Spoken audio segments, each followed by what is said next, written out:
Hi, this is Alan of Rapid Resources LLC. Today I want to introduce our newest product.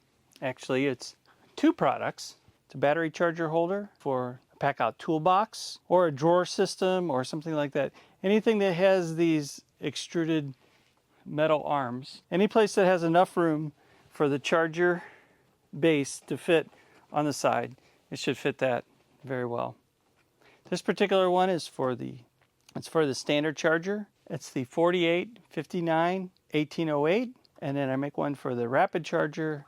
That's the 4859 1812. It'll come in black and red, little bracket arms that come out to attach to each one of the extrusions to hold it in place. And it's not going anywhere. It's nice and secure.